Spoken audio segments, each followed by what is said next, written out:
अस्सलाम वालेकुम नाजरीन मैं इमरान खान हूँ और आप देख रहे हैं हमारा YouTube channel Imran Khan jobs. नाजरीन, जो आज की वीडियो हम रिकॉर्ड कर रहे हैं वो बहुत ही दिलचस्प और बहुत ही इम्पोर्टेंट है। जिन लोगों का ये शिकवा होता है कि हम जॉब के लिए अप्लाई करते हैं लेकिन हमें जवाब नहीं आता, तो उसकी एक बहुत बड़ी वजह, जो मेन वजह होती है, वो आज मैं आपको इस वीडियो में बताऊंगा कि उसकी सबसे बड़ी वजह कौन सी होती है। उसमें जो है आज का जो टॉपिक है उसमें हम टेस्टिंग सर्विस, जितनी टेस्टिंग सर्विस है वो सारी हम डिस्कस करेंगे। यानी कि हमारे पास बहुत से कस्टमर आते हैं, वो पूछते हैं कि पीपीएससी में सीट्स कब आ रही हैं, एनटीएस में कब आ रही हैं, ओटीएस में कब आ रही हैं, या एफपीएससी की सीट्स कब आ रही हैं।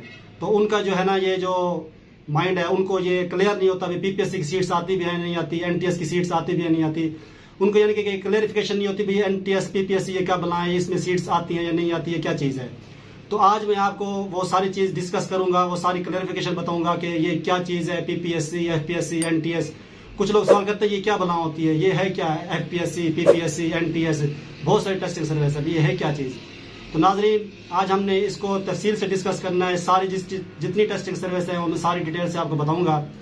अगर आपने हमारा चैनल सब्सक्राइब अभी तक नहीं किया तो उसको सब्सक्राइब भी कर लें और बेल आइकन को लाजमी प्रेस कर लें, ताकि हमारी जो कीमती वीडियो वो आप तक पहुंचती रहे और आपका जो है नुकसान कम से कम हो, और आप उन सीटों पर अप्लाई किया करें जो आपके लिए एलिजिबल हो, जो आपके लिए फायदेमंद हो, जिन पे आप अप्लाई भी कर सकते हो। तो आइए नाज़रीन, हम टॉपिक की तरफ चलते हैं। तो सबसे पहले जो है वो है पीपीएससी। ये टेस्टिंग सर्विस है मुख्तलिफ, मैं उनके नाम रिपीट कर देता हूँ, फिर मैं आपको सबके बारी बारी बताऊंगा ये क्या चीज़ है। एक है पीपीएससी, आपने सुने होंगे। दूसरा है FPSC, NTS, OTS, UTS, CTS, STS या पीआरएसपी।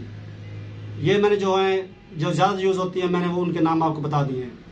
नाजरीन, ये होती है टेस्टिंग सर्विस। ये कोई गवर्नमेंट के इदारे नहीं है जो यानी कि जॉब देते हैं, ये सिर्फ है टेस्टिंग सर्विस। मैं आपको एक मिसाल से समझाना चाहता हूँ। फॉर एग्जांपल, मैंने एक शॉप बना दी है, वो शॉप मेरे पास है कंप्यूटर की। वहाँ पे मुझे अमला चाहिए 10 लोगों का, 2 मुझे चाहिए टीचर और 2 बंदे चाहिए उसमें जो हैं उसकी सफाई वगैरह उसको मेंटेन करने के लिए, 4 हो गए। और 6 बंदे मुझे चाहिए उसकी यानी कि देखभाल के लिए या उसको सेटल करने के लिए, यानी कि मुझे 10 बंदों का अमला चाहिए। या मैं कॉलेज बना लेता हूँ, वहाँ पे मुझे स्टाफ चाहिए 10 बंदों का या 15 बंदों का, जिसमें उसमें नैब कासिद हो गया, ऑफिस बॉय हो गया, एक पीएन हो गया, कुछ टीचर हो गया, यानी कि 10 बंदे चाहिए। अब मैं चाहता हूँ कि जो 10 बंदे हैं उनके मैं सरदर्दी ना करूँ, वो 10 बंदे मैं खुद हायर ना करूँ, वो मैं किसी के जिम्मे लगा दूँ भाई ये आप मुझसे ये इतने पैसे पकड़ लें, फॉर एग्जाम्पल 20,000, 30,000 या 50,000। एक मैं मिसाल दे रहा हूँ, भाई ये मुझे 10 बंदे तैयार करके दे दें आप। मैं इसमें ना किसी का टेस्ट लूँ, ना मैं इसका कोई इश्तिहार दूँ, ना किसी को बुलाऊँ भाई हमारे पास सीट्स हैं या नहीं है। तो ये टेस्टिंग सर्विस भी बिल्कुल इसी तरह काम करती है। पीपीएससी, एफपीएससी, एनटीएस, इसके थ्रू जो आप पूछते हैं ना भाई इसमें सीट्स आई हुई हैं, तो इसमें जो सीट्स है वो नहीं आती, वो डिपार्टमेंट के थ्रू आती हैं। फॉर एग्जाम्पल, जैसे मैं मिसाल दे रहा था, भाई एक ऑफिस बनाए या स्कूल बनाए, उसको 10 बंदों का स्टाफ चाहिए। अब मुझे 10 बंदों का स्टाफ चाहिए, मैं ये नहीं कहूँगा कि मैं ये ऐड दूँ या इसका कोई इश्तिहार वगैरह दूँ। मैं चाहता हूँ कि ये मुझे बंदे को तैयार करके दे दे। तो मैं बात करता हूँ एनटीएस वालों से या पीपीएससी वालों से या ओटीएस वालों से कि भाईजान मुझे 10 बंदे चाहिए, जिसमें 2 ऑफिस बॉय चाहिए, मुझे 6 टीचर चाहिए, एक पीएन चाहिए या एक सफाई वाला बंदा चाहिए। इस तरह यानी कि 10 बंदों का स्टाफ चाहिए। मैं उनको अपनी ज़रूरत बता दूंगा, भाई इतने बंदे चाहिए, उनकी ये काबिलियत होनी चाहिए। फिर आगे जो है ना वो पीपीएससी या एनटीएस जिसको मैं दे रहा हूँ, वो आगे उनकी सरदर्दी है कि वो क्या करते हैं, किस लिहाज से आपको बंदे तैयार करके देते हैं। आगे कोई टेस्ट भी लेंगे, वो ऐड भी देंगे, टेस्ट के बाद इंटरव्यू भी लेंगे। अगर टाइपिंग टेस्ट हो वो सारा मुकम्मल करके जब बंदा बिल्कुल रेडी हो जाएगा, फिर आप कहेंगे भजन जी आपने 10 बंदे जो गए थे आपके बंदे तैयार हो गए।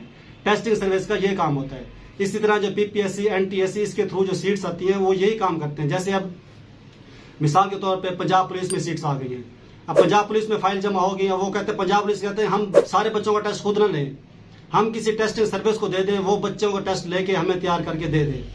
या वो पीपीएससी को दे देते हैं, या वापडा में सीट आ जाती है, या रेलवे में आ जाती है, या किसी भी आर्मी में आ जाती हैं। वो जो है वो किसी और को दे देते हैं, भाई टेस्ट भी आप लें, इंटरव्यू भी आप लें, सारा कुछ आप लेके बंदे तैयार करके हमें दे दें। टेस्टिंग सर्विस का सेम मकसद ये होता है कि ये स्टाफ तैयार करके आपको दे देते हैं। अब मैं चलता हूँ, इसमें कुछ जो है वो अथेंटिक भी हैं, जिनका यानी कि काफ़ी वैलिड हैं, जिनके थ्रू अगर आप अप्लाई करते हैं उनका रिस्पॉन्स आपको लाजमी आता है। अगर वो सीट्स कैंसिल भी हो जाए तो आपको उनका चलान वगैरह आपको वापसी रिटर्न हो जाता है। कुछ जो है वो आजकल न्यू बनी है, लोगों ने जो है पैसे कमाने का जरिया बनाया हुआ है, उन्होंने नई ओपन की हुई है। तो वहाँ के थ्रू जो है वो सीट्स आती है, या तो वो चलान पे करने के बाद उनका जवाब नहीं आता, या जो है उनका जवाब आता तो टेस्ट बहुत मुश्किल रख देते हैं ताकि ना लोगों से पास हो। या जो है कुछ लैपटॉप स्कीम जिस तरह ऐलान कर देते हैं एसटीएस भाई, उसके थ्रू लैपटॉप इतने आए हुए हैं, 500 200 लैपटॉप आए हुए हैं, 500 का चलान है। अगर 500 का चलान हो, 1000 बंदा अप्लाई करे, कितना चलान बन जाता है। उसके बाद वो टेस्ट लेते नहीं है, लेते तो टेस्ट इतना मुश्किल होता है, बच्चों से पास नहीं होता, तो लैपटॉप जब बच्चों से पास नहीं होगा लैपटॉप किसको देंगे वो। इसलिए जो है इससे आप अवॉइड क्या करें, यानी कि जो ऑथेंटिक होते हैं ना, मैं उनके नाम बता देता हूँ, आप कोशिश क्या करें जब उनके थ्रू सीटें आती है आप उन पर अप्लाई क्या करें। इसमें 4-5 जो है वो बहुत ऑथेंटिक है, जिसका जो है वैलिड होते हैं काफी, यानी कि 100% उनका रिजल्ट होता है। वो लेट हो सकता है, कुछ अरसे भी गुजर जाता है, सालों महीने भी गुजर जाते हैं, लेकिन उनका जवाब लाजमी आता है, 100% होता है ऐसे। अब ये एक है, पहले जो नंबर पे है वो है पीपीएससी। पीपीएससी जो ऐसा इदारा है, ये पंजाब पब्लिक सर्विस कमीशन के नाम से इसको हम जानते हैं। इसका जो है मोस्टली जो है इसका जवाब लाजमी आता है। अगर लेट हो जाए वो अलग बात है, अगर सीटें कैंसिल हो जाए तो उसका भी आपको इसमें बता दिया जाता है सीट्स कैंसिल हो गई हैं। दूसरा जो है एफपीएससी, ये फेडरल पब्लिक सर्विस कमीशन, यानी कि जो विफाक के थ्रू सीट्स आती हैं, पूरे पाकिस्तान के थ्रू होती हैं, वो होती है FPSC, federal public service commission. उसके बाद है एनटीएस। एनटीएस भी एक अथेंटिक इदारा है, इसके थ्रू भी जो सीट्स आती हैं उसमें भी लोगों को भर्ती भी किया जाता है, लोगों के टेस्ट वगैरह भी होते हैं, यानी कि ये टेस्ट लाजमी लेते हैं। उसके अलावा जो है ओटीएस है, यूटीएस है, ये भी करीबन नॉर्मल, कभी इनका जवाब आता है कभी नहीं आता। एक जो सबसे ज्यादा आजकल चल रही है मार्केट में वो है PRSB, prime recruitment service of Pakistan. इसके थ्रू जो है आजकल जितने भी लोगों ने अप्लाई किया है, पहले अप्लाई का चलान भरे, उसके बाद 1000-1200 का चलान, जी आपका इंटरव्यू लेटर आएगा वो आ गया, उसके बाद 1000 में चलान भरे, आपका जो है एक आपका वो कार्ड बन गया उसका भरे।